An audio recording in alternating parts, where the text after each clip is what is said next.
Imagine this. You're facing your next big presentation, that huge client meeting, not with a knot in your stomach, but with this feeling of complete, unshakable confidence. Well, that's the power of the never lose philosophy, and it comes from one of the greatest athletes in history, Saori Yoshida. Today, we're going to break down her playbook so you can make it your own. Let's just start with one number, 206. That's how many matches Saori Yoshida won in a row. I mean, think about that. A number like that isn't just about talent. It points to a system, a mindset that's on a whole other level. It earned her the nickname, the strongest creature on Earth. And with 16 straight world titles, you can see why. But her dominance wasn't just physical. Nope, it was built on this really unique philosophy of preparation. And that's exactly what we're about to unpack. Okay, so here's our game plan. First, we'll dive into her core never lose philosophy. Then, we'll break down her 3 ultimate prep hacks, the real practical stuff. From there, we'll get into the daily habits that fueled her strength, and finally, we'll put it all together to build your very own never lose playbook. So, what is this mindset really? What's the secret sauce that powered such an incredible winning streak? Let's get right into it. So here's the key thing about the never lose philosophy. It's not about ignoring pressure or pretending you're not anxious. Not at all. It's about totally transforming it. It's a mindset where you use that anxiety as fuel for such complete, total preparation that the actual event, whether it's a match or a presentation, it doesn't even feel like a challenge anymore. It feels like a reward.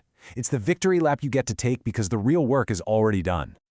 So how did she actually put this philosophy into action day in and day out? Well, that brings us to the really good stuff, her 3 ultimate preparation hacks.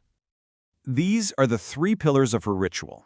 Each one is designed to systematically just crush pressure and build that unshakable confidence. We've got overwhelming practice volume, losing pattern simulation, and mental focus with trustworthy words.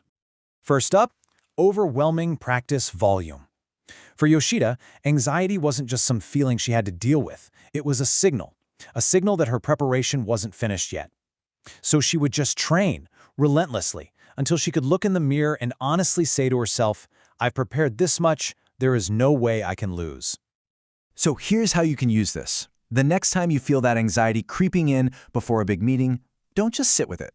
Grab a piece of paper or open a note on your phone. Write down what's specifically worrying you. Then list the concrete things you can do to prepare for it. Just like that, you've turned that nervous energy into a productive to-do list. Now, her second hack, this is where things get really interesting, because it completely flips the script on how we usually prepare. See, most people focus on how to win. Yoshida did the exact opposite. She focused on systematically crushing every single possibility of losing. She would think about every way she could possibly fail and then drill a perfect defense for it. And this isn't just for athletes. The author of our source material uses this exact same technique. Before a big presentation, he doesn't just practice his lines. He actually asks himself, what are the most mean-spirited, toughest questions someone could possibly ask me? By preparing for that, he builds his defense way in advance. Okay, let's apply this to your world. Think about your next big project. What's the absolute worst-case scenario? An angry client on the phone? The entire system goes down? What's your immediate, pre-planned response? You don't need a 50-page contingency plan here. You just need to script the first 3 seconds. Just having that one pre-planned micro-action, like saying, "Okay, thank you for flagging that. Let's pause and address it right now." That little thing is the difference between freezing up and taking control of the situation. Her final prep hack was all about mastering her mental state right before it was go time. To get into the zone, she'd block out all the noise, all the distractions, and focus intensely on words from a source she trusted completely, her late father. You can build this exact same anchor for yourself. Find a quote, a piece of advice, maybe even a compliment someone gave you that really stuck. Write it down. Put it somewhere you can see it. Right before your big moment, just look at that one note. It's a super simple ritual to ground yourself and tap into that peak concentration instantly. But here's the thing. A performance level like this wasn't just built in the training room. Now we're going to see how the daily habits and, really, the humanity behind the champion, that's what formed the true foundation of her strength. It really starts with deep gratitude and humility. Yoshida had this firm belief that no victory is ever achieved alone. She saw every single win as a product of her entire support system, her training partners, her family, her coaches, her fans, and she made it a point to express that gratitude all the time. Here's a really simple way to cultivate this in your own life. At the end of your day, Just take 60 seconds for what you can call a 3-person gratitude review. Think of 3 people who helped you or supported you that day, and just silently thank them. It's a small habit, but it can dramatically improve your relationships and boost your motivation, because you remember you're not in it alone. Now, the secret to her incredible mental endurance was this critical balance she maintained between her strong self and her weak self. So publicly, she projected this image of the strongest, right? But privately, she confided all of her anxieties and weaknesses to her trusted family and friends. This is so crucial for anyone in a high-pressure role.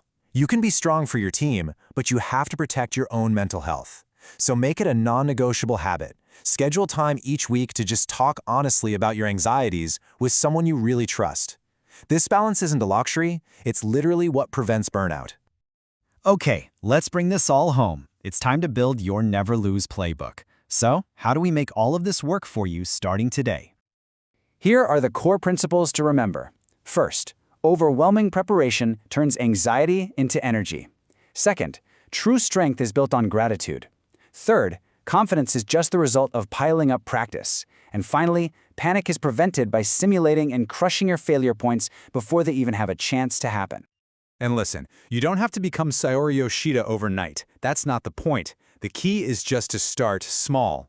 Pick just one of these habits, one of these philosophies, and apply it. I promise that alone can dramatically improve how you perform in your next must-win situation. So the question I have for you is this. Which preparation hack are you going to try first? Is it the overwhelming practice? Is it simulating failure? Or is it creating your own mental mantra? Pick one and let that be your first step toward building your very own never lose mindset.